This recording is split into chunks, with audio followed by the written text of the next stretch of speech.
Ok, ya. Se está grabando. Ok, bueno, ahora sí ya empezó a grabar. Entonces, el día de hoy vamos a continuar con este capítulo que tiene que ver con diferenciación celular y que este evento se da durante el desarrollo embrionario, pero que también va a presentarse en las etapas postembrionarias. Y el día de ayer vimos precisamente cómo se está llevando a cabo, ¿no? El evento de diferenciación a través de la expresión diferencial de los genes. Y esta idea, ¿no? O este paradigma que está englobando el evento de la diferenciación, pues resulta, ¿no? De un montón de experimentos y de propuestas que se hicieron por ahí de los años 60, en el que de primera instancia se determinó que el DNA estaba contenido en el núcleo de las células y que ese núcleo entonces uno lo podía trasplantar, ¿no? De una célula a otra con ciertas características y podías lograr la generación de un individuo. Estos son los experimentos de John Gordon trabajando con anfibios por ahí de la década de los 60. Y posteriormente, ¿no? Dado este principio de entender dónde estaba esa información genética, pues entonces empezaron los trabajos a hacer prácticamente este mismo principio, pero con otros grupos de animales, entre ellos, pues por supuesto, los mamíferos. Ya ayer vieron un documental que tiene que ver con esta parte de la clonación en los mamíferos, que fue un hito también en la historia de la biología. Generar organismos, ¿no? Sin la intervención de un padre y una madre y del evento copulatorio y del evento de fertilización, etcétera, sino llevarlo ahora al laboratorio, sino controlarlos, ¿no? A través de los investigadores, pues fue un hito, una revolución en la ciencia. Si estuviéramos hablando de las estructuras cunianas, pues evidentemente la clonación fue una revolución científica en la que nos mostró que nuestro conocimiento acerca de cómo se genera un nuevo individuo, pues estaba en punta, ¿no? Estaba en boga. Y bueno, ya oyeron la conferencia de la liga que les dejé ayer, en la que evidentemente hace un recorrido histórico de cómo se da el desarrollo de la ciencia basado en este principio de la clonación, ¿no? En este evento que hemos visto que es la clonación. Y que sin duda está enmarcado también con eventos socioculturales que surgen o que se presentan en las sociedades, y los investigadores, como parte de esa sociedad, pues aprovechan lo que está en ese momento para generar nuevo conocimiento. Y lo que nos generó fue esto, que podemos clonar individuos, ¿no?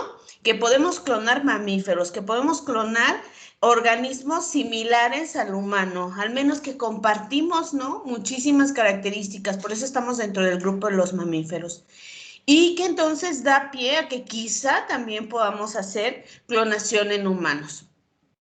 Aunque eso, acuérdense que está legalmente prohibido. Van a ver que en las siguientes clases vamos a hablar de células pluripotenciales, y bueno, a través de ellas es que también se ha podido abarcar esta parte de la clonación o de generación de individuos construidos a priori, ¿no? Es decir, lo que yo quiero construir del individuo, y hay un caso, ¿no? Un caso bien controversial que lo vamos a repasar en el miércoles que viene, de un investigador chino que parece ser que ha dejado atrás esta parte de la legislación y ha logrado modificar el ADN de dos gemelas, y estas gemelas están vivas, ¿no? Lo cual es un hito también en la parte de la biología y de la construcción de nuevos individuos. Bueno, entonces el día de hoy vamos a continuar la clase hablando y recordándoles un poquito sobre el aspecto traducción, transcripción, traducción del DNA, porque a partir de ahí es que se dan estos eventos de diferenciación. Pero antes de que yo empiece con mi exposición, con mi clase teórica del día de hoy, quisiera saber si alguno quiere generar un comentario, una opinión de lo que vieron ayer del documental o de la conferencia que oyeron.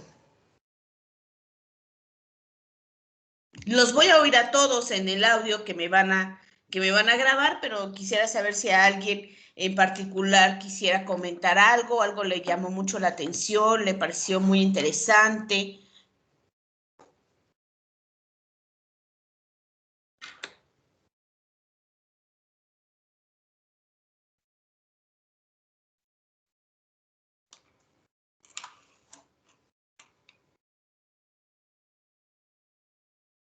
¿Nadie? ¿O ni los vieron ayer en clase?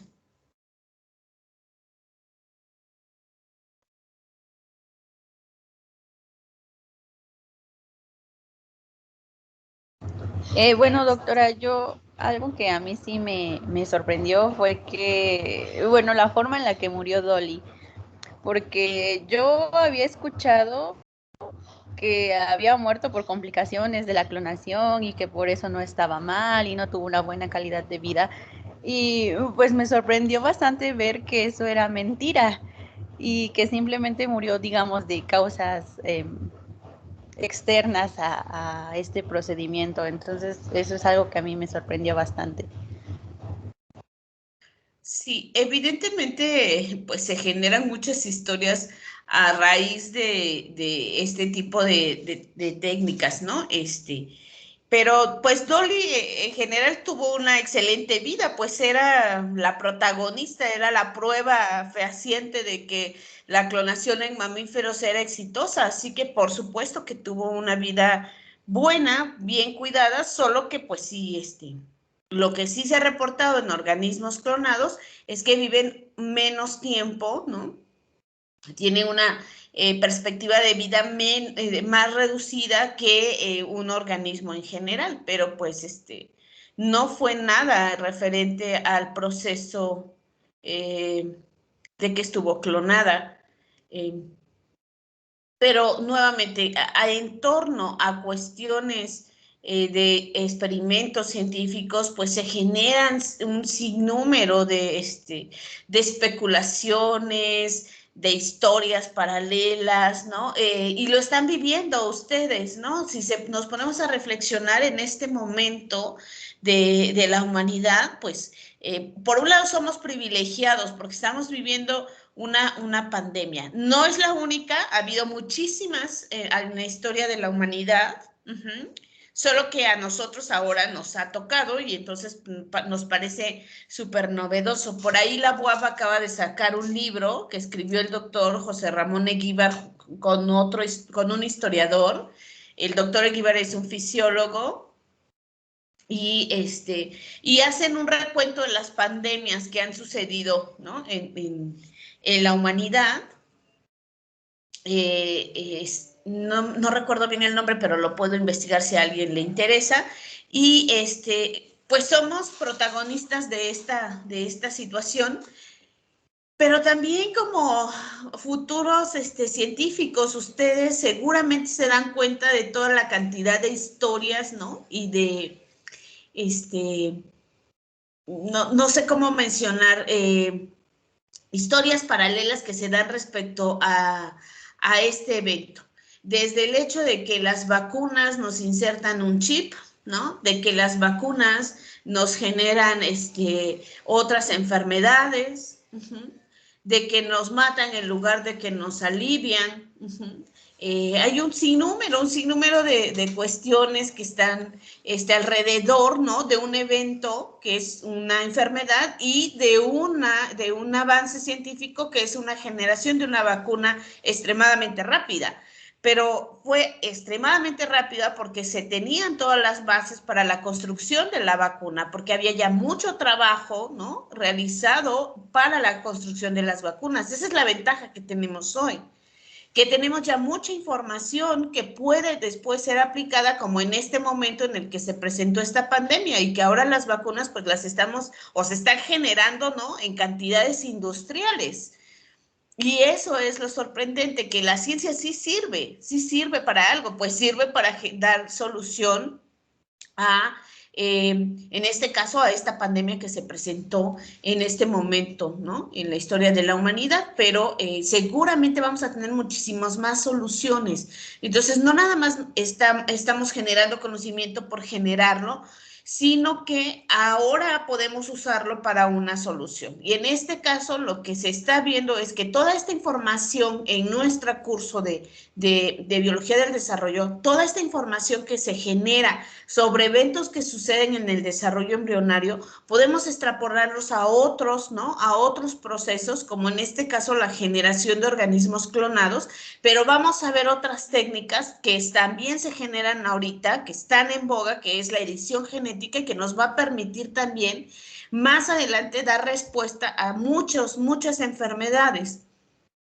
Entonces, creo que esta unidad es clave, es muy interesante para que ustedes abran sus panoramas de que lo que hacen sirve, porque creo que muchas veces estamos angustiados pensando, ¿para qué me servirá estudiar todo el proceso de transcripción y todo el proceso de traducción? Esto como, ¿para qué me va a servir, no? ¿O para qué va a servir en general? Y vemos cuestiones de compañeros o amigos que tenemos que tienen carreras mucho más aplicables, más en lo inmediato. Es decir, un abogado está estudiando una ley y la va a aplicar para sacar a alguien de la cárcel. Y ustedes dicen, bueno, ¿y esto para transcripción, para qué me irá a servir? Bueno, sirve y sirve mucho. Y cada vez más, dado que tenemos mucho más desarrollo de ciencia básica, pues cada vez más vamos a encontrar más aplicaciones. Espero que tanto el documental como la conferencia pues les haya gustado y les haya motivado. Espero escuchar sus audios, ¿no? Sé que el tema de clonación es algo que seguramente ya habían escuchado, pero hay muchos hitos, hay muchas mentiras al respecto, ¿no? Entonces espero que realmente les haya servido para aclararles algunas ideas. Diana. También algo que me sorprendió fue que yo había escuchado el mito de que los organismos clonados eran estériles y al ver en el documental que tuvo 3 corderos, pues sí me saqué un poco de onda porque dije, yo había escuchado toda mi vida que todos los organismos que fueran clonados, ya sean gatos, perros, eran estériles.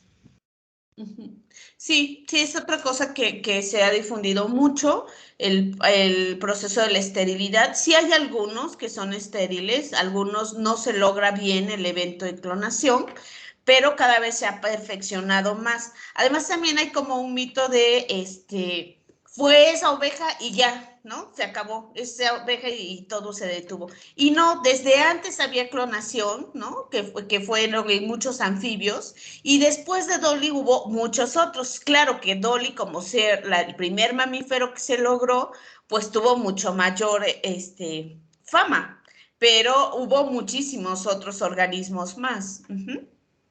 Y sí, algunos son estériles, pero muchos otros sí pueden ser eh, susceptibles de tener crías. Diana Pérez. Sí, doctora. Bueno, a mí lo que más me llamó la atención de todo fue, bueno, el contexto en el que se dio Dolly primero y después, bueno, en la parte de la conferencia, en cómo fue toda la historia o sea, las circunstancias que llevaron a la creación de Dolly. Entonces, bueno, a mí me interesa porque me doy cuenta de que realmente, bueno, las ciencias nunca van a estar separadas de los fenómenos sociales que nos rodean, ¿no? Entonces me parece muy interesante eso que menciona de la manera en la que, en primer lugar, politizaron la ciencia, se volvió un poco más político. Y entonces eso me parece interesante hasta que llegamos a este punto. Y como dice usted, o sea, podemos hacer muchas aplicaciones, pero pues no olvidar los fenómenos que nos rodean para llevar a hacer ciertas cosas o otras cosas, ¿no? Entonces, eso es lo que más me parece interesante de todo. Claro, me parece que este tipo de conferencias como las que dictó el doctor en la liga que les mandé, es un poco rescatar la parte bioética, ¿no? Tenemos que tener o tenemos que tener consideraciones éticas cuando realizamos experimentos y saber hacia dónde van a ir dirigidos esos resultados que nosotros vayamos obteniendo. Por supuesto que nuestro trabajo también tiene una cuestión sociopolítica, ¿no? Ese es otro mito, pensar que los científicos o los investigadores estamos como en una burbuja de cristal, ¿no? Haciendo experimentos, generando resultados y lo que pase allá afuera ni nos va ni nos viene, ¿no? Eso no es verdad. Por supuesto que somos parte de un sistema social y por lo tanto respondemos y podemos también tener influencias sobre eso social que nos rodea y por eso me pareció interesante dentro de muchísimas conferencias que hay sobre clonación, pues esta dictada por el doctor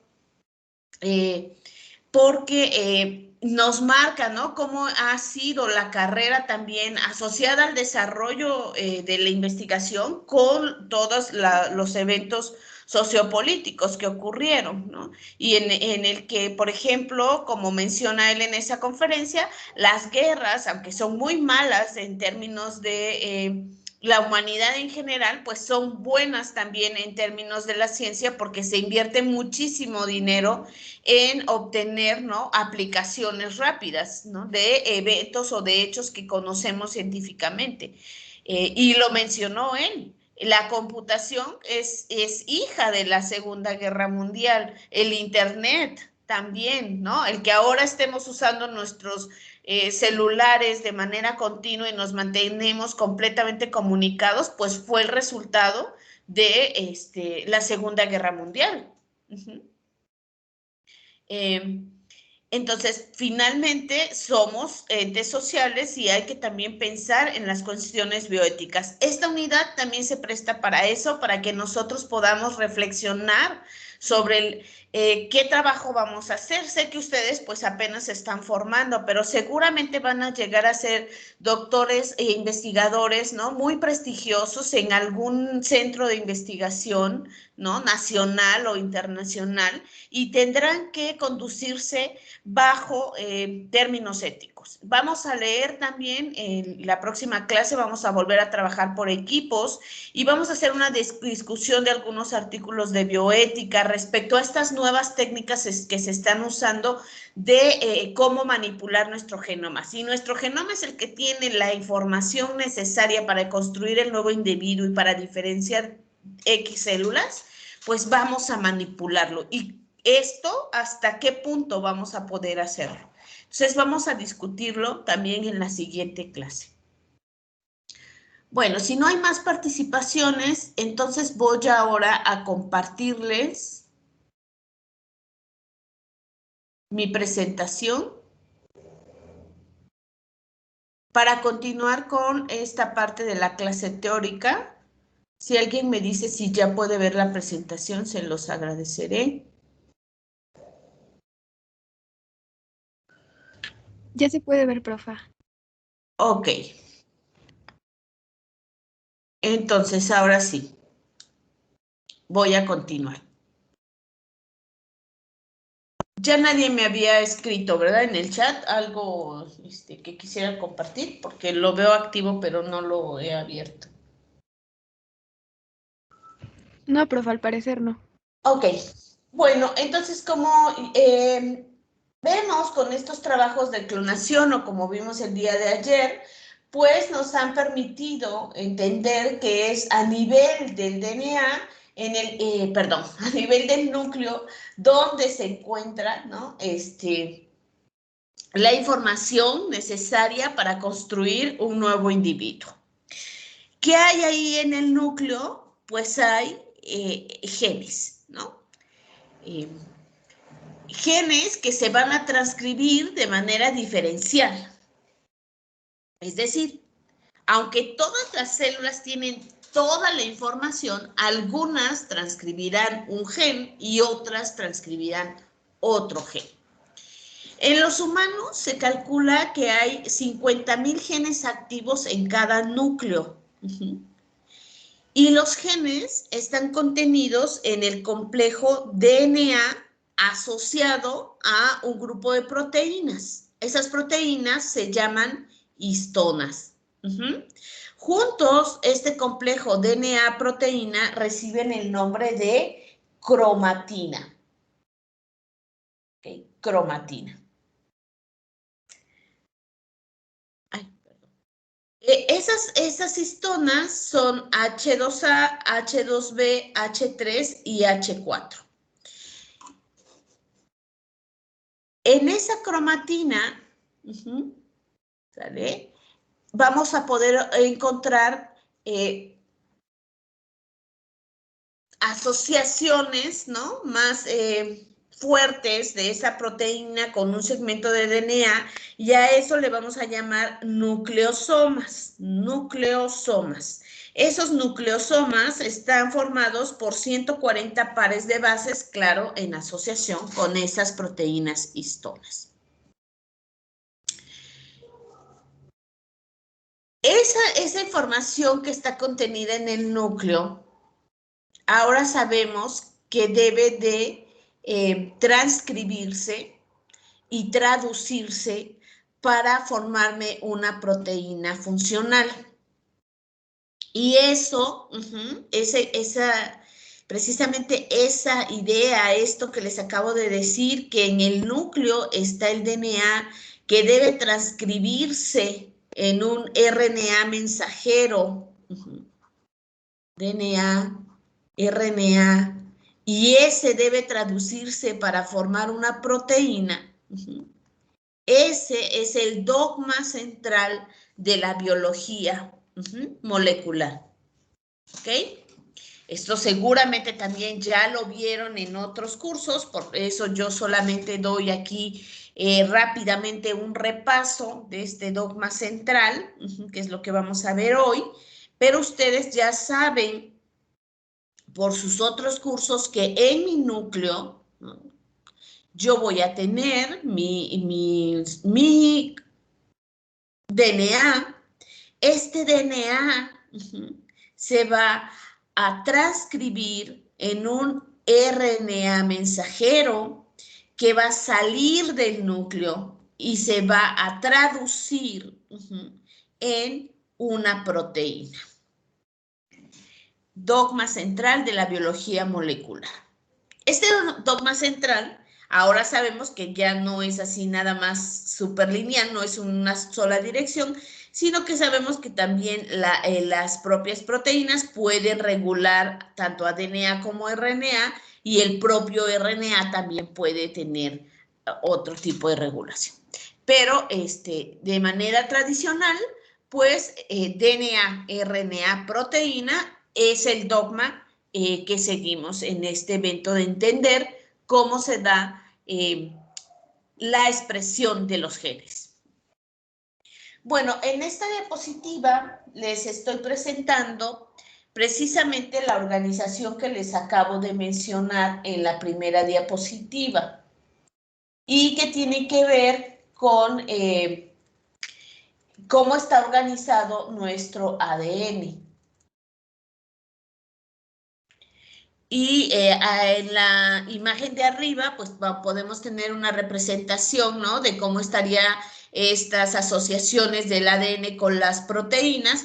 Y aquí en B, lo que yo les estoy marcando precisamente son las histonas, ¿no?, que son esas proteínas asociadas con un segmento de ADN, y eso forma un nucleosoma. Nucleosoma. Y luego pues tendré otro nucleosoma y así sucesivamente. Vamos a tener tantos nucleosomas como cantidad de ADN. Y aquí yo voy a tener, aquí está mucho más amplia la imagen de este nucleosoma. Si lo vemos detenidamente, pues otra vez tenemos las histonas H2A, H2B, H3 y H4, y estas están en asociación con el ADN que está aquí en grisecito, y las histonas están en verde. Cada histona también tiene una cola que sale también y que sirve para estabilizar a ese segmento de ADN.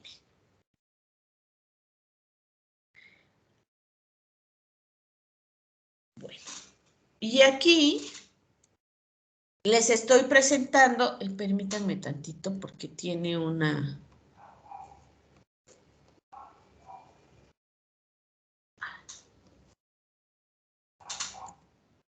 imagen encima. Ahora sí.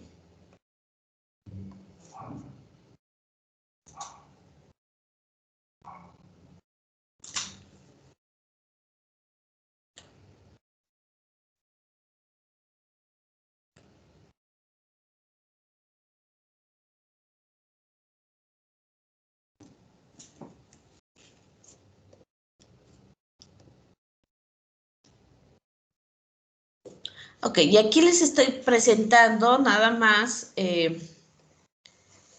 sí lo pueden ver, ¿verdad? Como un ejemplo,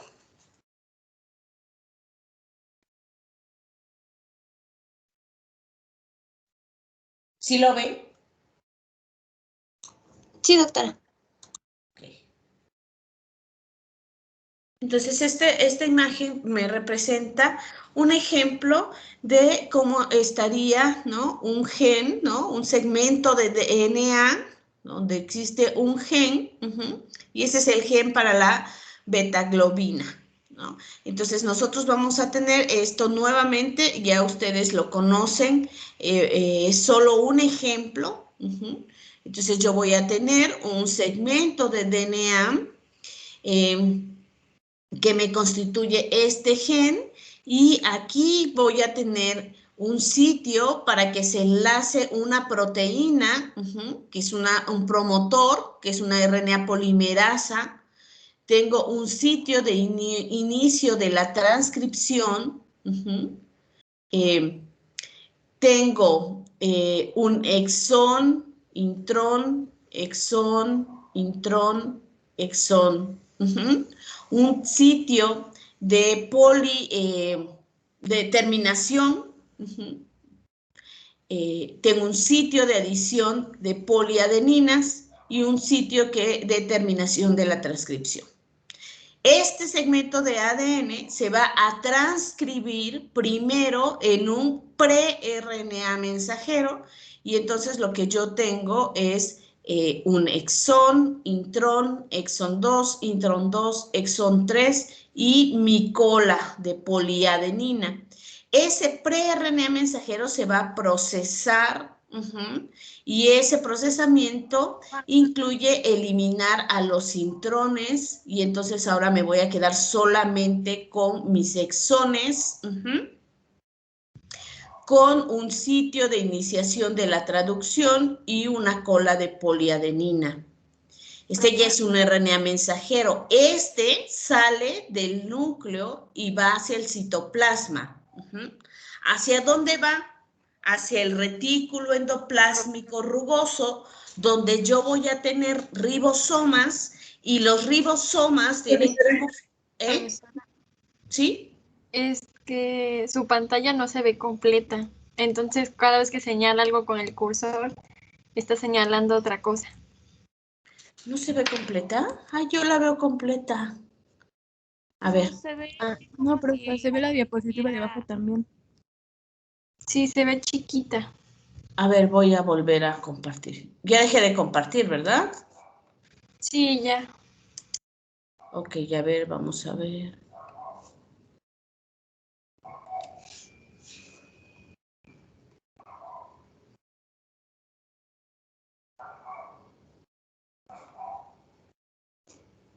¿Me pueden decir si ya la ven completa? Sí, ya se ve completa. Ok. Bueno, entonces, otra vez. Teníamos aquí que les estoy representando cómo se daría esta expresión de un gen. Este es un ejemplo, esto sucedería en los muchísimos genes, ¿no? 50,000 les dije que hay en cada núcleo que se están expresando, activos. Bueno, entonces, este es el gen para la betaglobina, que es una proteína que nos va a servir, ¿no? Para el proceso de transporte del oxígeno. Entonces, aquí yo tengo mi segmento de ADN, el gen. Ese segmento de ADN tiene un sitio de unión para la RNA polimerasa, que es una proteína que nos va a ayudar al proceso de transcripción. Yo ahí también voy a observar que hay ciertas secuencias, ¿no? De estas bases nitrogenadas del ADN y que forman un exón 1, un intrón 1, un exón 2, un intrón 2 y un exón 3. Tengo un sitio de adición de poliadeninas y un sitio de terminación de la transcripción.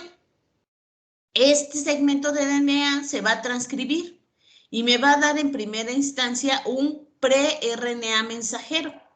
Ese pre-RNA mensajero tiene una cap, una cabeza o un sitio de iniciación de la traducción, y luego voy a poder encontrar al exón 1, al intrón 1, bueno, al resultado de la transcripción, claro está, el exón 2, el intrón 2 y el exón 3 y la cola de poli A. Aquí sigo en el núcleo. Todo esto está sucediendo en el núcleo. Después, ese RNA mensajero, ese pre-RNA mensajero se va a procesar. El procesamiento incluye eliminar a los intrones y quedarme únicamente con los exones. Y, por supuesto, su cola de poliadeninas. Este es un RNA mensajero maduro y este es el que abandona el núcleo.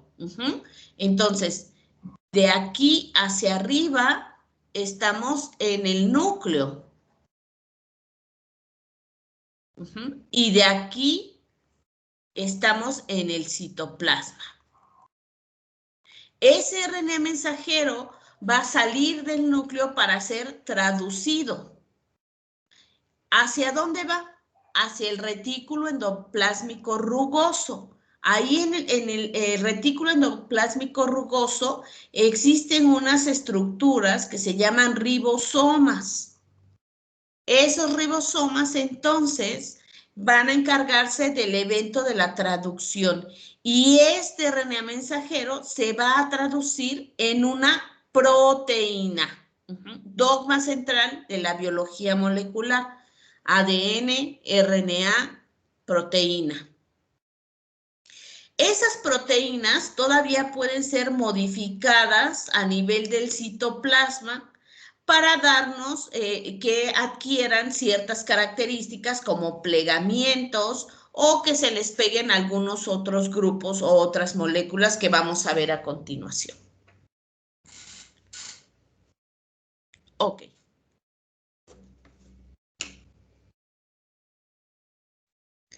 Sé que esta parte es una parte compleja, ¿no? De manera de visualizarla, siempre cuesta trabajo. A mí me costaba siempre trabajo esta parte.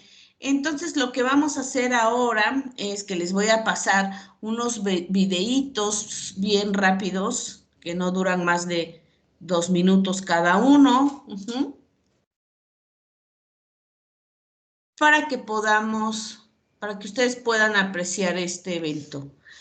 Son videos que ya están en transcripción primero. Ay, perdón, no puse el audio, ¿verdad? No les compartí el audio. Voy otra vez.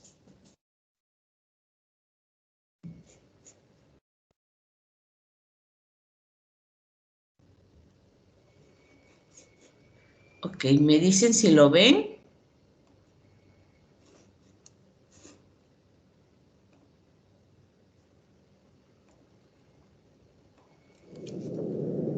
El dogma central de la biología molecular: el ADN fabrica ARN y el ARN fabrica proteína. Aquí comienza el proceso. Los factores de transcripción. ¿Pueden verlo? Sí, profa. Sí, doctora. Ok. Y el ARN fabrica proteína. Aquí comienza el proceso. Los factores de transcripción se ensamblan en una región promotora específica a lo largo del ADN. La sección de ADN que sigue al promotor es un gen y contiene la receta para hacer una proteína. Un complejo de proteínas mediadoras llega junto con la enzima ARN polimerasa. Este complejo ubica la ARN polimerasa en su lugar. La inserta con ayuda de otros factores entre las cadenas de la doble hélice de ADN. El conjunto de todos estos factores se conoce como complejo de iniciación de la transcripción. Y ahora está listo para ser activado.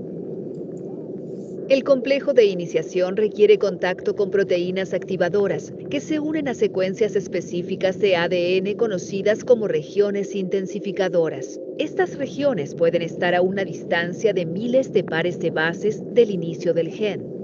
El contacto entre las proteínas activadoras y el complejo de iniciación activa el mecanismo de copiado.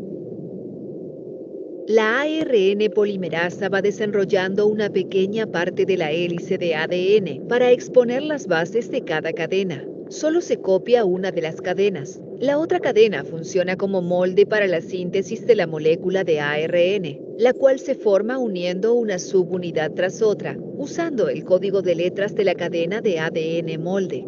Aquí se pueden ver las subunidades de ARN ingresando por el orificio de entrada de la enzima. Estas subunidades se unen para formar la larga cadena de ARN mensajero que se observa en la parte superior.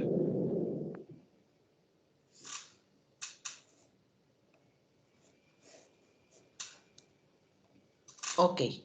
Entonces, como pueden ver, pues el proceso es bastante complejo. Y pues involucra un sinnúmero de proteínas, ¿verdad? Como ya les he mencionado, y ahorita vamos a mencionar los factores de transcripción como eventos o como elementos súper importantes para el proceso de la transcripción. Bueno, entonces me voy a regresar a mi presentación, pero ya más o menos lo vimos, ¿no? Visualmente me parece que eso nos ayuda a entender cómo se está dando este evento. Bueno, para que se transcriba ese gen, la mayoría de los genes requieren potenciadores de la transcripción. A esos potenciadores los llamamos factores de transcripción y este término ya lo hemos estado mencionando a lo largo de varias clases, ¿no? Son estos factores de transcripción pueden unirse a regiones del ADN para aumentar el nivel de transcripción de los genes. Tienen la capacidad de funcionar de manera distante al promotor y activan la transcripción. Pueden también inhibir la transcripción, es decir, los factores de transcripción pueden ser irnos a ayudar a que el gen se transcriba o pueden ir a inhibir que el gen se transcriba. Y ambos eventos son igualmente valiosos. Tanto es valioso que prendamos un gen como que lo apaguemos. Bueno, esos factores de transcripción son proteínas. Son estimulados por señales citoplasmáticas y al ser activados, pues regulan la expresión génica en el núcleo. Como les digo, activando o inhibiendo la transcripción. Se unen a secuencias de DNA específicas o a otros factores de transcripción o directamente a la ADN polimerasa. Basados en sus similitudes, los factores de transcripción se clasifican en familias. Y aquí en esta tabla les muestro algunas de las familias y subfamilias de los factores de transcripción que están participando en el desarrollo, durante el desarrollo. Si ven, pues son muchísimos, ¿no? Las familias y a su vez de las familias, pues hay muchos integrantes de esas familias. Es como es la familia Pérez. Bueno, la familia Pérez tiene a los Pérez Martínez, a los Pérez Hernández, a los Pérez, etcétera, ¿no? Bueno, una familia tiene muchísimos factores de transcripción, ¿no? Que forman parte de ese tipo de familia. Y cada factor de transcripción, pues, puede regular algún tipo de funciones. Por ejemplo, las familias del homeodominio Hox, ¿no? Esta familia tendría algunos de los factores de transcripción representativos, serían HOXA1, HOXB2 y muchos otros, y sirven para formar el eje corporal.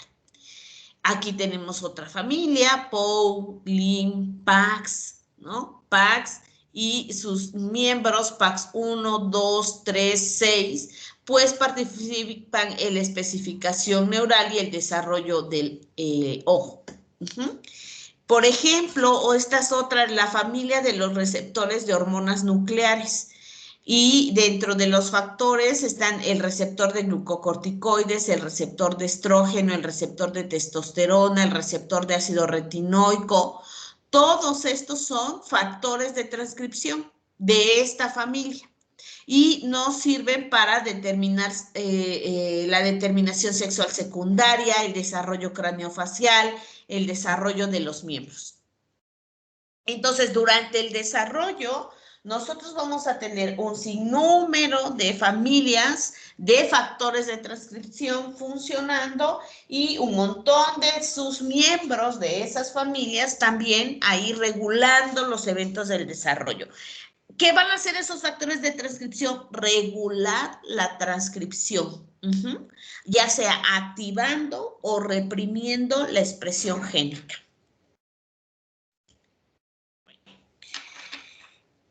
La regulación de la expresión de un gen, pues, puede involucrar muchos mecanismos. De manera general, se han clasificado en cuatro grandes lugares o momentos en los que se puede regular la expresión del gen, ¿no? Yo les estaba hablando todas estas clases de algo que digo y recalco que es expresión diferencial.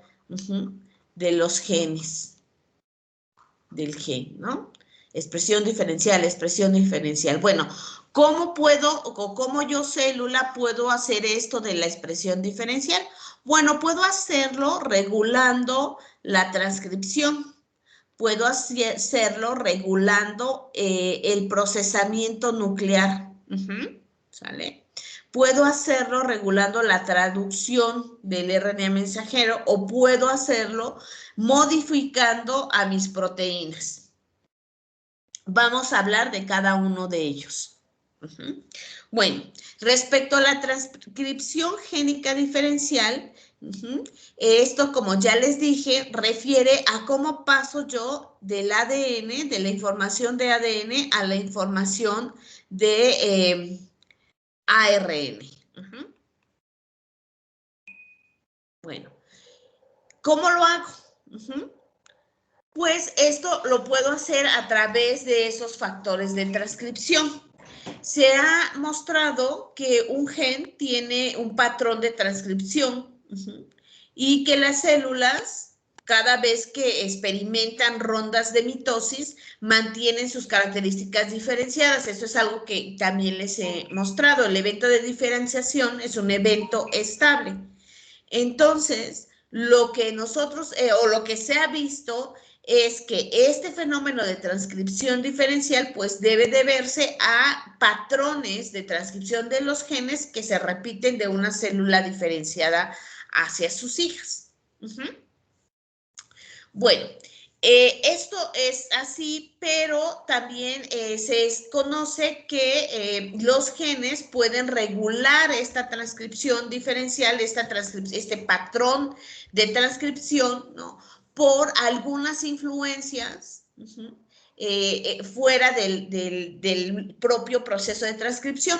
Y esas influencias de la transcripción pueden verse o pueden deberse a diferentes grados de metilación del DNA y como consecuencia cambiarnos la actividad del gen.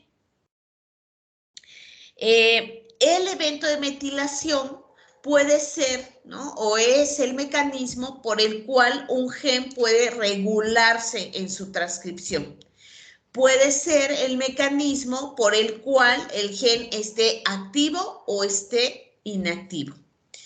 Se conoce que existen proteínas o promotores que pueden metilar en residuos de citosina. Y cuando la citosina se metila, recibe el nombre de metilcitosina.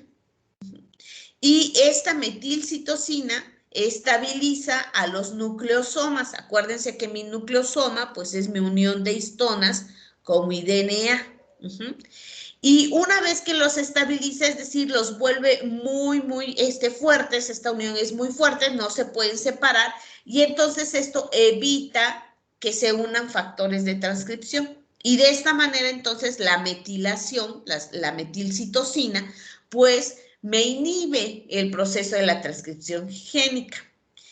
El grado de metilación de las citosinas de un gen, entonces, controla el nivel de transcripción del gen. Y este sería un principio muy importante porque también se sabe que lo que llamamos epigenética está relacionado con eventos de metilación. Y entonces no es que no exista el gen, no es que el gen no se transcriba, no es que el gen no esté funcionando, sino que puede ser que se influencie la metilación de las citosinas y esto me inhiba la transcripción del gen. Y este es un evento externo al DNA. Por eso se llama epigenética, porque va más allá de los genes. Ahí tendríamos que ver cómo se dan estos grados de metilación. Y aquí precisamente les estoy hablando de este evento de metilación del DNA. Nuevamente, nuestro gen es el gen de la globina. Y aquí tenemos nuestro DNA, nuestra citosina que está ahí presente. Y esta citosina es puede metilarse o desmetilarse. Y entonces cuando se metila, aquí vemos el grupo metilo que se pegó a la citosina, y entonces cuando se metila, se forma la metilcitosina. Metilcitosina. Aquí yo tengo a las 6 semanas, ¿no? Mi gen, ¿no? De globina. Ahí tengo el gen de epsiloglobina y el gen de gamma-globina. Y si ustedes se dan cuenta, para el gen, ¿no? Moradito, yo tengo al promotor de ese gen metilado. Es decir, aquí había citosinas y las citosinas se metilaron y entonces yo tengo mi promotor, mi sitio de unión del promotor metilado. Esto va a hacer entonces que este gen esté inactivo, el gen que sigue esté inactivo. El promotor de epsilonglobina no está metilado y entonces esto va a permitir que sí se traduzca el gen y el gen va a estar activo. Esto a las 6 semanas de vida, pero a las 12 semanas de vida cambia el patrón de metilación y ahora el que va a estar metilado es el promotor del gen epsiloglobina y entonces ahora este va a estar inactivo y el que va a estar desmetilado es el promotor del gen de gamma-globina y entonces ahora este va a estar activo. Entonces, a lo largo del desarrollo, un evento como por el que podemos regular la transcripción es por los grados de metilación o los puntos de metilación del DNA.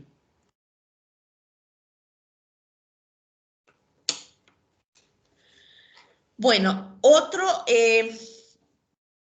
otra manera en la que se puede regular la transcripción del DNA, pues es a través del procesamiento diferencial del RNA, ¿no? Ahora, ya tenemos, ¿no? Se transcribió ese segmento de DNA y me dio un RNA.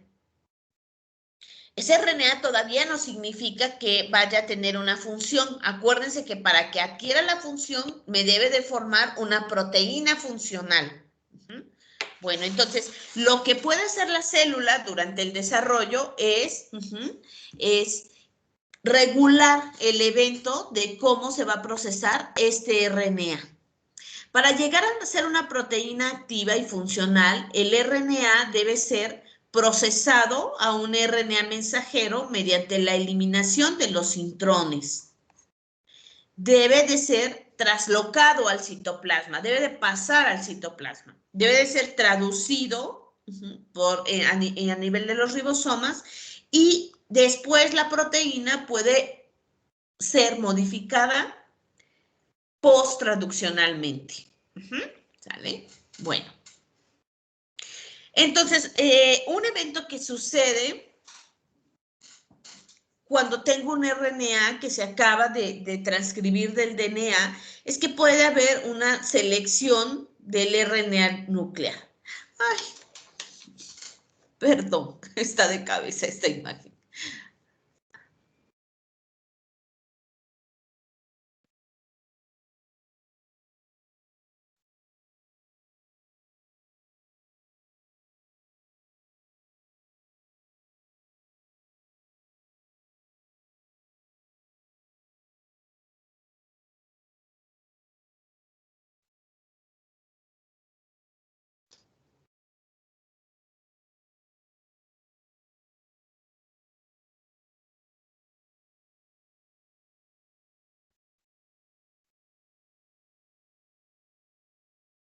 Ok, ahora sí.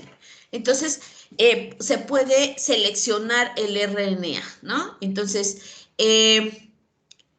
por ejemplo, yo puedo tener un tipo celular 1 que a nivel de su núcleo, pues, pueda transcribir el gen A en RNA, B, C, D y E.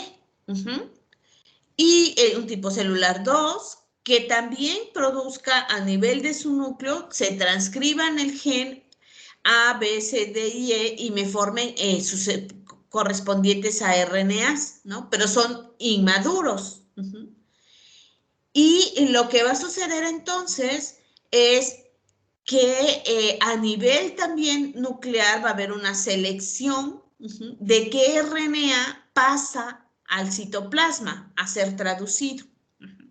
Y entonces, bueno, lo que va a hacer es que este tipo celular 1 solamente va a permitir que el 1, 3 y 5 sean los RNAs mensajeros que salgan hacia el citoplasma y sean traducidos.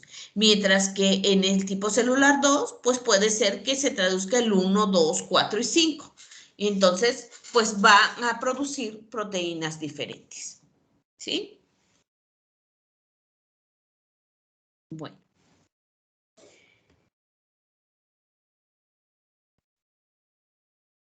El siguiente evento que puede suceder y como nosotros podemos regular la expresión génica diferencial es a través del evento de la traducción selectiva del RNA mensajero. Yo ya voy a tener entonces un ADN que está asociado, ¿no?, con las histonas y sé que pueden llegar factores de transcripción a facilitarme el proceso de formación de un RNA, no maduro, o a inhibirlo. Que cuando yo tengo un RNA no maduro, en el núcleo, ¿no?, pierde los intrones y entonces ahora madura, pero además puede haber un paso selectivo en el que solamente algunos RNAs mensajeros puedan salir a ser traducidos a nivel del citoplasma. Entonces, puedo tener también el control de la expresión de un gen a nivel de la traducción. No nada más es lo que pasa en el núcleo, sino también qué es lo que va a pasar en el citoplasma con este evento que se llama traducción. Vamos a ver rápidamente una animación en la que vamos a ver esto de la traducción. Ok, entonces ahora sí, vamos a hacerlo grande. Ay, otra vez no les compartí el audio.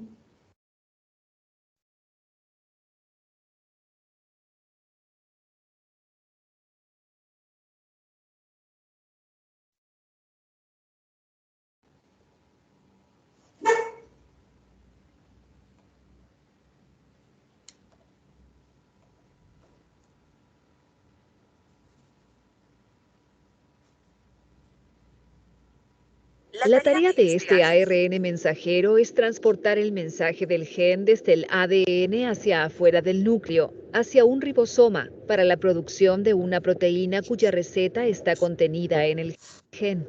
Puede haber varios millones de ribosomas en una célula eucarionte típica. Estas complejas máquinas catalíticas usan la copia de la información genética en el ARN mensajero para unir aminoácidos entre sí y construir proteínas tridimensionales que son esenciales para la vida. Veamos cómo funciona este proceso. El ribosoma está compuesto por una subunidad grande y una pequeña que se ensamblan alrededor del ARN mensajero. El ARN mensajero atraviesa el ribosoma como una cinta. Los aminoácidos, estas pequeñas moléculas rojas, son transportados hacia el ribosoma ligados a su ARN de transferencia. Los ARNs de transferencia se muestran aquí como las moléculas verdes de mayor tamaño. La subunidad pequeña del ribosoma orienta al ARN mensajero de manera tal que se pueda leer en grupos de 3 letras conocidos como codones. Cada codón de ARN mensajero es complementario a un anticodón en una molécula de ARN de transferencia. La subunidad grande del ribosoma separa a cada aminoácido de su ARN de transferencia y lo une a la cadena proteica en crecimiento. A medida que el ARN mensajero pasa por el ribosoma, la secuencia del ARN mensajero se traduce en una secuencia de aminoácidos. Dentro del ribosoma hay 3 sitios designados con las letras A, P y E. La adición de cada aminoácido a la cadena proteica es un ciclo de 3 pasos. Primero, el ARN de transferencia ingresa al ribosoma en el sitio A, donde se busca una concordancia entre el anticodón en el ARN de transferencia y el codón en el ARN mensajero. A continuación, siempre y cuando haya concordancia, el ARN de transferencia pasa al sitio P y el aminoácido que transporta se transfiere al final de la cadena proteica. El ARN mensajero se desplaza 3 nucleótidos correspondientes a un codón. Finalmente, el ARN de transferencia sin su aminoácido pasa al sitio E y es eliminado del ribosoma para ser reciclado. A medida que continúa la síntesis de la proteína, la cadena terminada emerge del ribosoma. Se pliega de una manera precisa determinada por el orden exacto de sus aminoácidos. Así, el dogma central explica cómo el código de ADN de 4 letras se transforma, en un sentido bastante literal, en carne y hueso.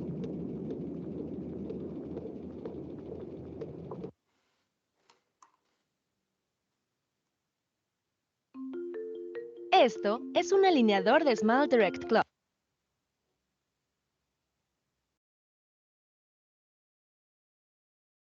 Ok. Bueno, entonces ya recordaron rápidamente cómo se da ese evento de la traducción a nivel del ribosoma, ¿no? Y entonces ahora vamos a ver cómo se da esa, como les he mencionado, esta traducción selectiva, ¿no? Que también nos sirve para controlar la expresión del gen. A nivel de este evento, que es la traducción. Y esto se puede controlar por la longevidad del RNA mensajero que va a estar sujeto a la traducción. Si ustedes recuerdan este evento y lo que acabamos de ver en el video, pues la traducción va a depender de un RNA mensajero que sale del núcleo, va a depender de la maquinaria del ribosoma, de los aminoácidos que lleguen a este ribosoma, y de la formación de la proteína y de modificaciones, ¿no?, que puedan sufrir estas proteínas. Modificaciones. Ok. Bueno, entonces el RNA mensajero puede ser longevo o puede cambiar su longevidad. ¿De qué depende esto? De la cola de poliadeninas, ¿no? ¿Se acuerdan que siempre les mencioné en que hay un segmento al final del RNA que se está transcribiendo, que es una cola de poliadeninas? Esa cola de poliadeninas le da estabilidad al RNA mensajero. Y esta cola puede irse perdiendo. Y esto menciona o es un indicador de la longevidad del RNA mensajero. Bueno, otra manera en cómo se puede regular este control es una inhibición selectiva del RNA mensajero. Si recuerdan nuestras clases de la unidad 2 que tienen que ver con cómo el ovocito está creciendo, está aumentando de tamaño, está quedándose con mucho citoplasma, y dijimos además que en ese citoplasma se están almacenando sustancias morfógenas y que unas de esas sustancias morfógenas son o factores de transcripción o RNAs mensajeros. Entonces, se puede almacenar el RNA mensajero de manera inactiva. No todo el RNA mensajero que sale del núcleo se traduce inmediatamente, sino que en el ovocito vemos un ejemplo de cómo este RNA mensajero puede quedarse latente, puede almacenarse, y que después van a poder ser utilizados en otros eventos pasada la fertilización. Entonces, este RNA mensajero puede quedarse selectivo porque puede unirse a otras proteínas que le dan estabilidad y que pueden mantenerlo ahí en el citoplasma. También este RNA mensajero, igual en el ovocito, sabemos que se puede almacenar en ciertas zonas del citoplasma, no en todo el citoplasma de manera homogénea, sino que puede estar localizado, ¿no?, en algún sitio en particular. Por ejemplo, en el ovocito, pues veíamos que el polo vegetal era el lugar donde más se almacenaba este tipo de señalizaciones, y nuevamente pues se debe a que interactúa con otras proteínas. Aquí les pongo una gráfica en el que precisamente se está mostrando cómo los RNAs mensajeros a nivel citoplasmático interaccionan con proteínas, y esa interacción con esas proteínas pues le puede determinar una presencia o longevidad diferenciada a ese RNA mensajero. Aquí yo tengo un gráfico que en el eje de las Ys me marca el porcentaje, ¿no?, de degradación de un RNA mensajero que puede estar unido a alguna proteína. En este caso estamos hablando del RNA mensajero de la caseína, de la proteína llamada caseína, y este RNA mensajero puede estar libre o puede estar unido a una proteína llamada prolactina. Y entonces lo que ustedes pueden ver es que al inicio del experimento, pues yo puedo tener un 100%, ¿no?, de porcentaje de mi marca de RNA mensajero, y luego puede degradarse rápidamente si no tengo proteína, si no está unido a proteína. 3 horas después ya no tengo el RNA mensajero porque ha sido degradado. Sin embargo, cuando yo tengo mi RNA mensajero de caseína, pero unido a prolactina, entonces su porcentaje de supervivencia, de mantenerse en el citoplasma, es muchísimo más prolongado. Si se dan cuenta, hasta 48 horas casi después de haber estado siguiendo al RNA mensajero, aún está presente en el citoplasma. Esto significa entonces que esas interacciones del RNA mensajero con ciertas proteínas a nivel citoplasmático me pueda regular también la expresión diferencial génica, ¿no? Si interacciona con ciertas proteínas, entonces no es susceptible de ser traducido y pues lo tengo ahí presente para poder utilizarlo en otro momento. Bueno, aquí en este cuadro pues se representan algunos RNAs mensajeros que se sabe se almacenan en el citoplasma de los ovocitos y que se traducen exclusivamente cercanos al tiempo de la fecundación. Y aquí están los RNAs mensajeros que codifican a ciclinas, a actina, tubulina, a histonas, a caderinas, a factores de crecimiento, ¿no? A morfógenos, ¿no? A muchas señales morfogénicas y pues tienen muchas funciones, ¿no? Y se han probado en varios individuos, entre ellos varios de los que nosotros estamos analizando como modelos del desarrollo, como el erizo de mar, la rana, el ratón, C. elegans, Drosophila melanogaster, ¿no? Como muchos individuos en los que hemos estado también nosotros atendiendo el desarrollo embrionario. Bueno, y finalmente nosotros podemos también regular la expresión del gen a nivel posttraduccional, después de que yo formo una proteína.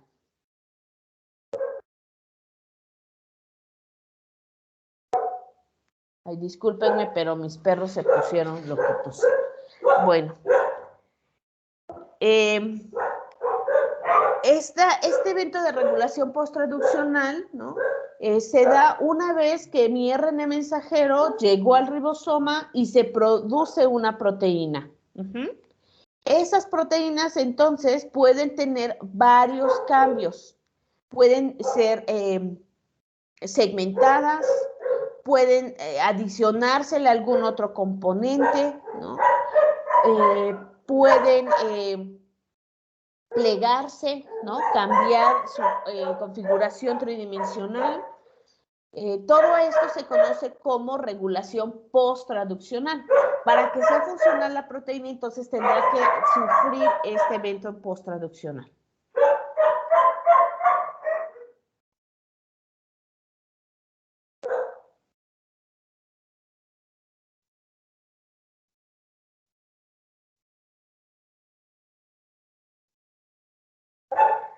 Bueno, entonces, nuevamente recordándoles, yo puedo tener en algún momento una señal durante el desarrollo, ¿no? Una señal extracelular que se una a un receptor.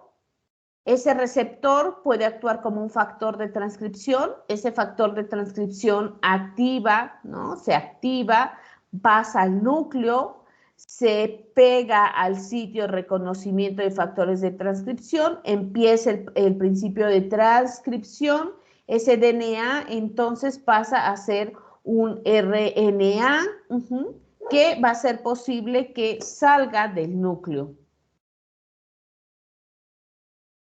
Y una vez que salga, se va a traducir a nivel de los ribosomas y me va a dar una proteína o un péptido. Pero este péptido tendrá que modificarse. Aquí está la modificación posttraduccional. ¿Qué puede hacer? Plegarse de manera diferente o puede pegársele grupos acetilo, grupos metilo, carbohidratos, fosfatos. Otras proteasas o enzimas pueden llegar y dividirlo, pueden hacer pequeños péptidos, ¿no?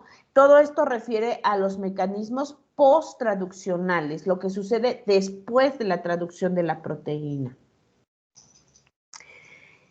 Bueno,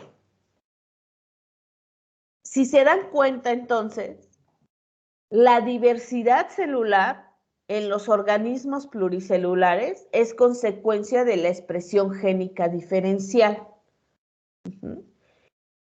Durante el desarrollo vamos a tener este evento en el que vamos a presenciar la generación de la diversidad celular de un una célula, ¿no?, inicial, que es nuestro huevo fertilizado.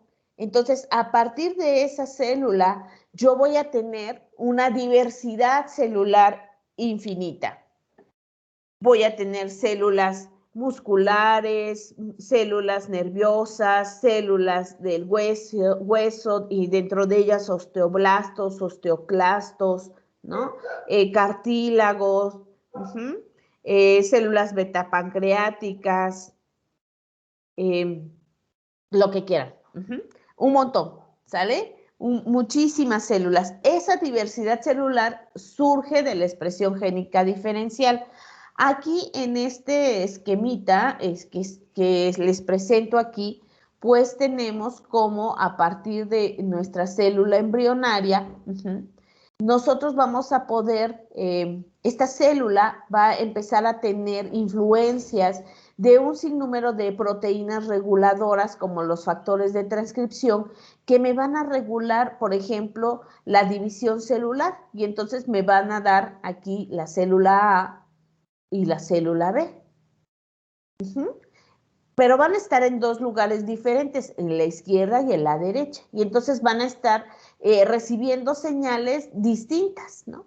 Entonces, esta célula A través de las señales que le llegan, ¿no?, de proteínas que regulan su función, pues me va a poner, inducir la formación de, o expresar la formación de otras proteínas, como la proteína 2 y la proteína 3. Esta B, a su vez, va a quizá a combinar y darme la producción de la proteína 1 y 2 y 1 y 3.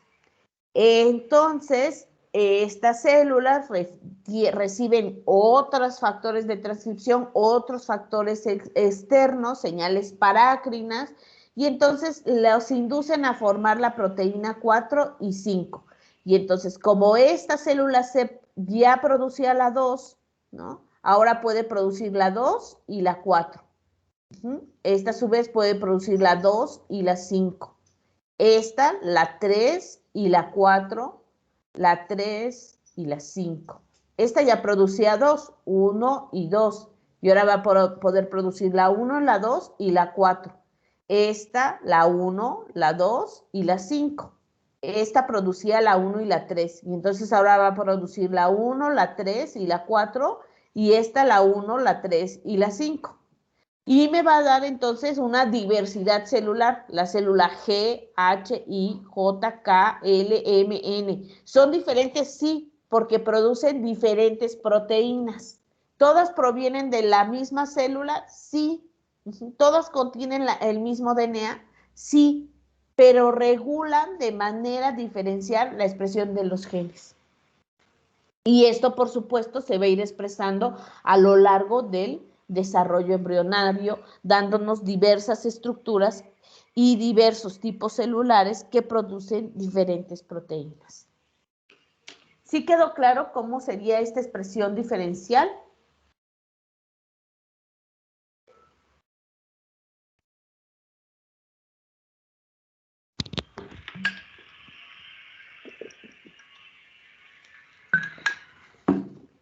Ok. Bueno. Durante el desarrollo embrionario también la activación de estos factores de transcripción es crítica para determinar patrones de diferenciación específico. Estos factores de transcripción que hemos visto ya a lo largo del curso, ¿no?, que los hemos estado repitiendo frecuentemente, pues estos factores, ¿no?, se expresan o se activan de manera espaciotemporal. Dos de las características importantes en el desarrollo, espacio y tiempo, ¿no? Espacio y tiempo nos dictan todo el desarrollo embrionario. Entonces, ¿por qué? Porque es en ese momento cuando se expresan o se deben expresar ciertos factores de transcripción para darnos un patrón corporal exacto, ¿no? En este caso es un ejemplo en el que se está viendo al factor de transcripción EY, que es crucial para que controle la formación de un ojo. En un contexto normal, un grupo de células sabemos que es la que van a dar lugar al ojo y otro a las patas, ¿no? Y esto me va a dar una mosquita normal. El factor de transcripción EY, pues se expresa aquí en este círculo rojo de células que me va a dar la formación del ojo.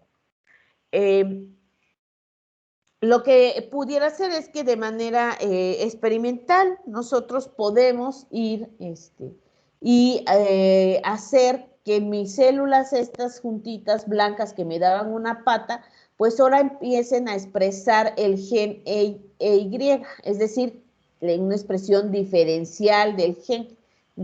Y entonces lo que me va a hacer es que se forme un ojo en la pata, como ustedes ven acá.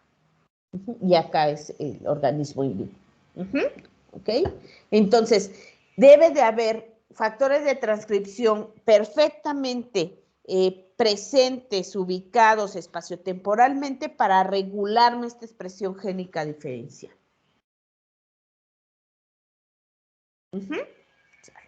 Pero eso es el evento por el cual yo puedo tener esta diversidad celular.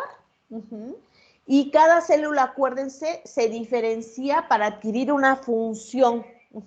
Y esa función es una función estable.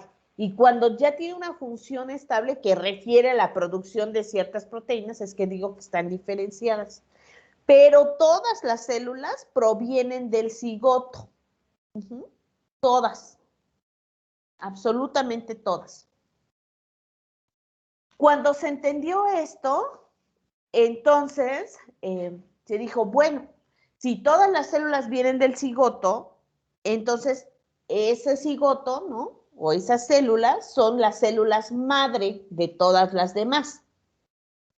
Madre es una mala traducción del inglés, ¿no? Porque en realidad son células stem cell, que quizá una mejor traducción sería una célula troncal, ¿no? Pensando como en el tronco de un árbol, el cigoto sería el tronco del árbol y todas las células que surgen serían pues todas las ramas y los tallos y las hojas de un gran árbol. Ajá. Pero bueno, a partir de ahí es que viene este concepto de la célula madre o célula troncal. En la actualidad ya no se está usando tanto el término madre, sino troncal. Yo me disculpo si en algunas de mis diapositivas siguen apareciendo los términos de célula madre. Es la costumbre, a veces le sigo poniendo célula madre, no logro todavía como borrar eso en todas y poner solo células troncales. Bueno, entonces, a partir entonces de mi huevo fertilizado, como pueden ver aquí, de la unión de mis gametos, pues tengo un huevo fertilizado que empezará el evento de la segmentación, me dará entonces una blástula, esa cambiará de forma, en este caso es un blastocisto porque hablaremos de mamíferos, y me completará el desarrollo embrionario hasta darme un individuo adulto. Todas las células de este individuo, pues provienen de mi huevo fertilizado, todas. Okay.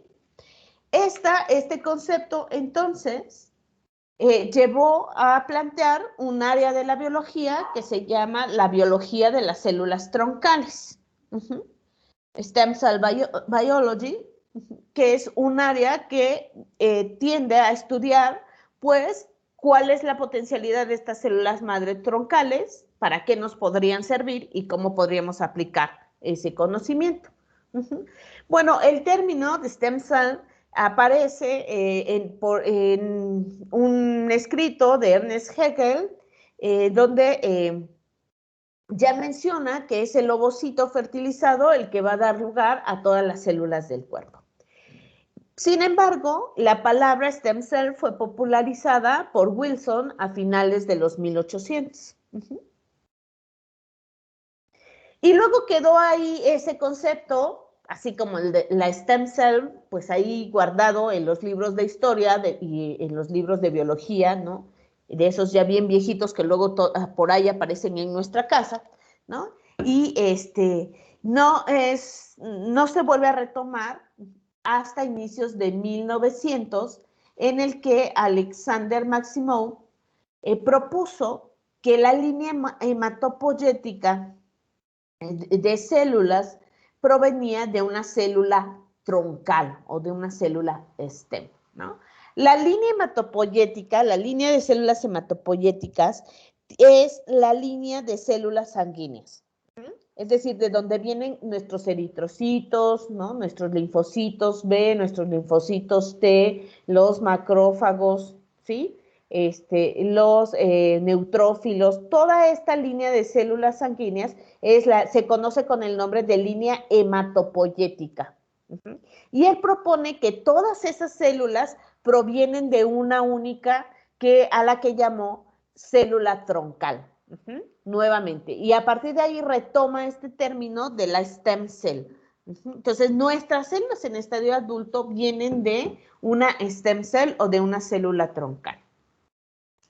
Bueno, pues ahí por 1900 hizo eso y luego tardaron como otros 60 años hasta que Ernest McCulloch y James Steele, que están ahí en esta foto de aquí abajo, mostraron en 1961 que una célula del hueso puede dar lugar a toda la línea de células hematopoyéticas. Es decir, rescataron esta idea que tenía en 1900 Alexander Maximoff y hasta 1961 logran mostrar que en el hueso, en los huesos largos, nosotros tenemos unas células stem cell que nos dan lugar a toda la línea hematopoyética. Bueno, mucho más adelante, Howard Green genera el primer uso terapéutico de cultivos celulares, de células troncales, que se llama Adult Stem Cell, y con ese experimento que realiza entre los 70s y los 80s, pues recibe el Nobel, Howard Green, por cultivar células células stem, células troncales, y darles una aplicación. ¿Cuál fue esa primera aplicación que le dieron a esas células troncales?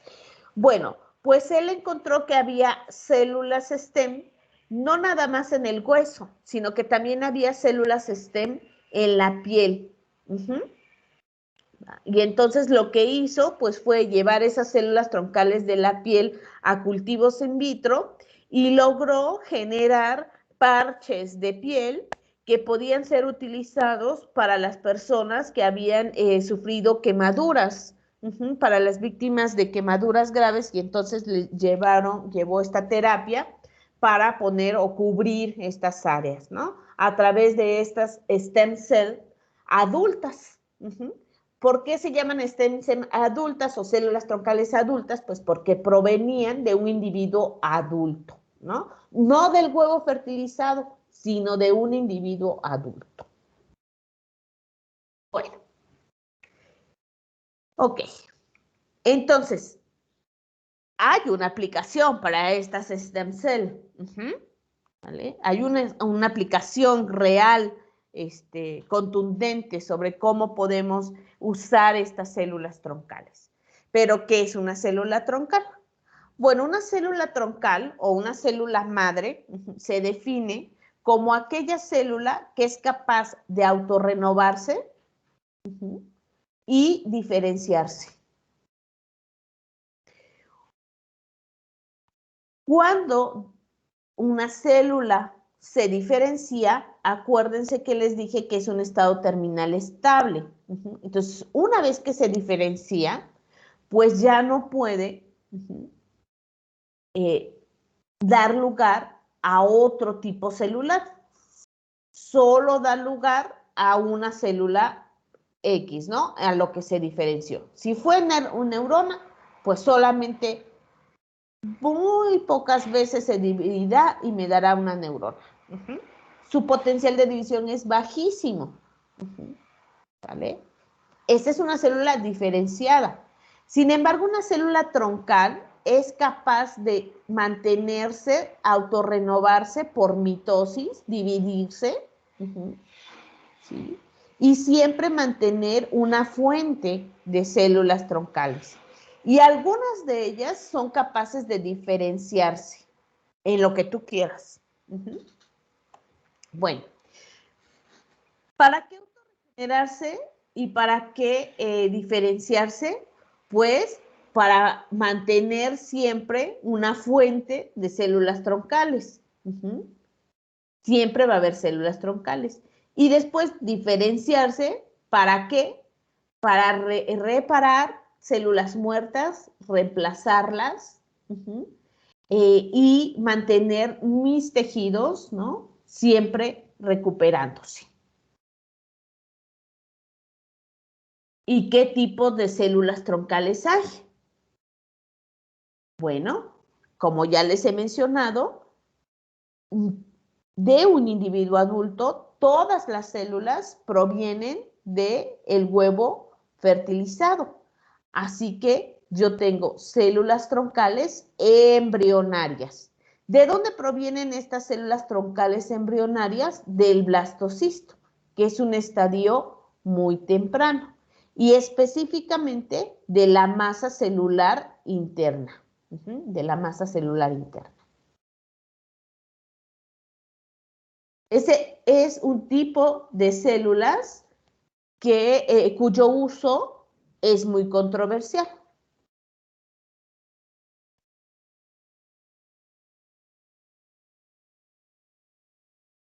¿Sí?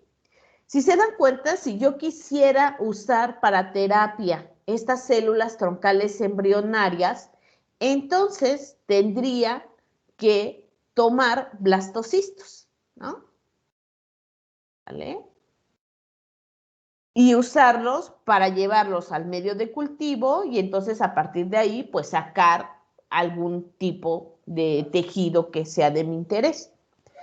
Eso significaría que tendríamos que usar blastocistos de mamíferos, o en este caso blastocistos humanos, para este tipo de experimentación o para este tipo de terapia.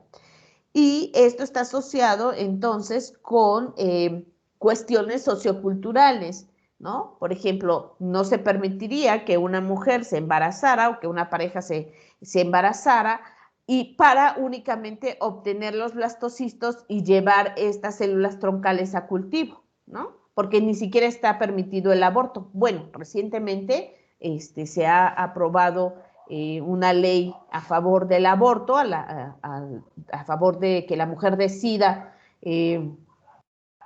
finalmente el destino del embarazo, lo cual es un avance, ¿no? en estos momentos, pero en términos legales, pues el uso de estas células troncales embrionarias, pues es sumamente controversial, no se aprueba más que en casos extraordinarios, en el que se pudieran retomar este tipo de células troncales.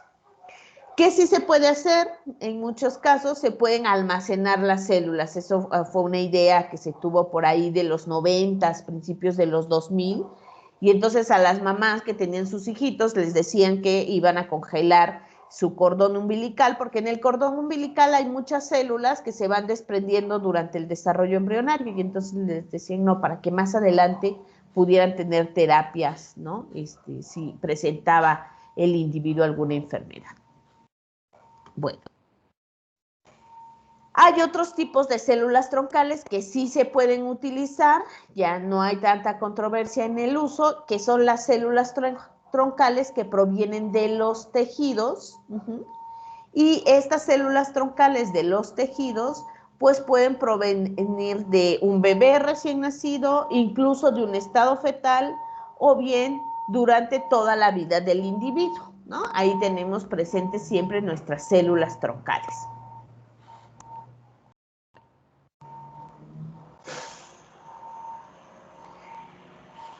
Esta célula madre embrionaria, que es la célula que les digo que es la que causa más controversia para su uso, Pues proviene de mi blastocisto y específicamente de la masa celular interna. Acuérdense que la capa de aquí afuera es trofoectodermo y estas células de acá afuera, las del trofoectodermo, ya no pueden formar un individuo, únicamente pueden formar membranas extraembrionarias. Las que sí pueden formar un individuo son estas, las de la masa celular interna. Entonces, lo que se hace con este tipo de blastocistos, pues es tomar las células de la masa celular interna y llevarlas a cultivo en laboratorio para crecerlas in vitro. Esas células troncales embrionarias pueden diferenciarse en todos los tipos posibles de células especializadas, neuronas, células musculares, fibroblastos, células secretoras, lo que ustedes quisieran, ¿no? Células óseas, lo que sea. Es decir, son pluripotentes. Pluripotentes. Bueno, si esas células troncales se pudieran crecer en condiciones A, pues me darían piel. Si se crecieran en condiciones B, pues neuronas. Si en C, sangre. Si en D, hígado. Y así, sucesivamente, y podríamos generar el tejido que ustedes quisieran a partir de estas células pluripotenciales. ¿Pero qué creen? ¿Cuáles son esas condiciones? Pues todavía no lo sabemos. Los estudios siguen tratando de entender qué factores de transcripción deberían estar presentes, ¿no?, en estas células para que formen piel. ¿Cuáles para que formen neurona? ¿Cuáles para que formen sangre? ¿Cuáles para que formen hígado? ¿Vale? Hay muchos avances, muchos. Cada vez se muestra, bueno, este factor sí participa, este otro factor también sí participa. Pero en realidad, ¿cuál es la receta completa para formar esas estructuras? No se conoce. Y después todavía este tejido puede ser implantado a un individuo que le haga falta, por ejemplo, y va a responder bien, va a responder por completo, se va a integrar a la fisiología corporal completa, pues tampoco se conoce mucho al respecto, pero es en lo que se está actualmente trabajando. Bueno, estas células, acuérdense, son pluripotenciales. El otro tipo de células troncales que les digo se llaman células troncales de los tejidos. ¿Dónde las encontramos? En la superficie del ojo, en el cerebro, en la piel, en el pecho o glándulas mamarias, en los intestinos, en los testículos, en los ovarios, en los músculos, en la médula ósea. ¿Vale? Entonces tenemos un montón de células troncales de tejidos adultos. Prácticamente ahora se propone que todos los tejidos adultos tienen un nicho de células madres, lo que nos permite, por un lado, renovar a la célula troncal y por otro lado, renovar nuestros tejidos. Porque acuérdense que esa es una de las funciones de la célula madre, renovarse y diferenciarse. ¿En qué? Pues solo se diferencian en las células donde están ubicadas, en el tipo de células donde están ubicados. ¿Para qué? Pues para mantener nuestro tejido. Imagínense que ustedes tuvieran la piel con la que nacieron, ¿no?, hace 20 años. Ya estaría súper maltratada su piel, ¿no? Y la mía, pues más todavía. Lo que sucede es que la piel se renueva. ¿Por qué se renueva? Pues porque yo tengo células troncales que pueden estarse siempre autorrenovando y diferenciando. Bueno, entonces, una célula troncal de la sangre se encuentra en la médula ósea. Y esta célula, por ejemplo, ¿no? Entonces, aquí adentrito, aquí tendríamos mis células troncales en la médula ósea de los huesos largos. Estas células, acuérdense que ¿qué pueden hacer? renovarse, pero también pueden diferenciarse. ¿En qué se pueden diferenciar? ¿En una neurona? No. ¿En una célula muscular? No. ¿Vale? ¿En una célula hepática? No. Solamente pueden dar células de la línea hematopoyética, es decir, glóbulos rojos, glóbulos blancos, plaquetas, únicamente. Entonces, estas células troncales de los tejidos son multipotentes. Multipotentes. Las células de la masa celular interna de un blastocisto son células pluripotentes. Las células troncales de los tejidos son multipotentes. La única célula totipotente es el huevo fertilizado. Bueno, entonces, estas células madres de los tejidos lo que nos permiten es precisamente mantener o renovar nuestros tejidos adultos.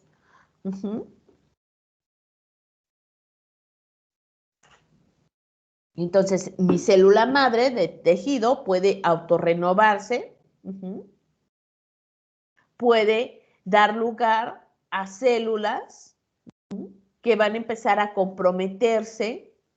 Estas se llaman células amplificadoras transitorias, son multipotentes, se dividen rápidamente y van a empezar a diferenciarse. ¿En qué se diferencian? En células especializadas del tejido de donde están ubicados. Y estas células ya no se van a dividir, pero sí van a tener una función en específico. Y voy a hablarles, por ejemplo, en este caso, de las células madre o troncales, perdón, hematopoyéticas.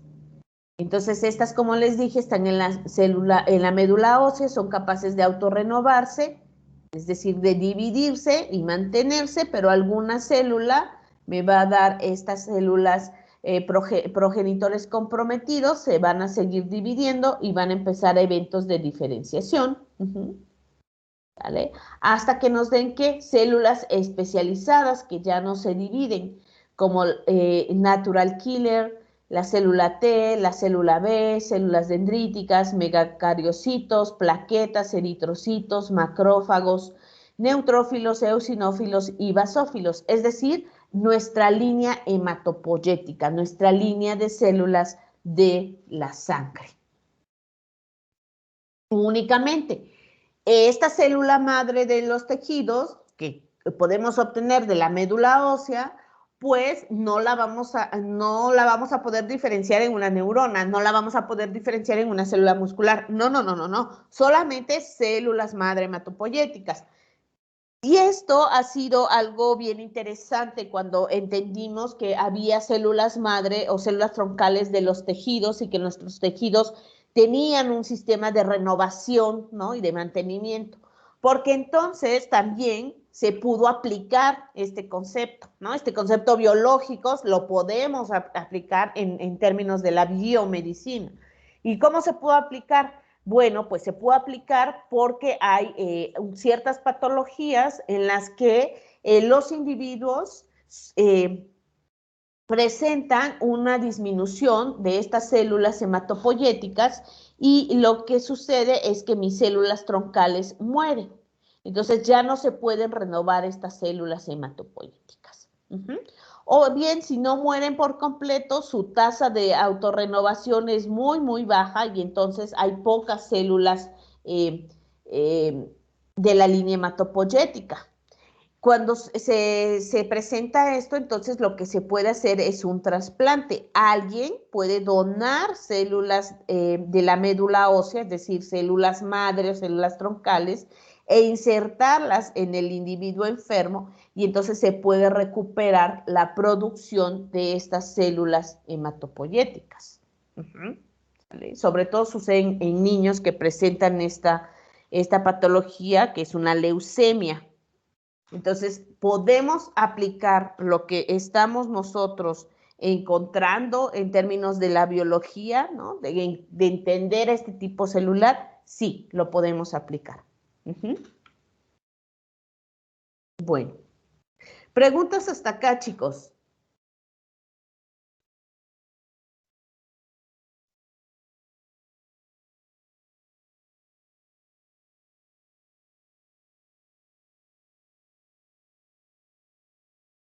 ¿Todo claro?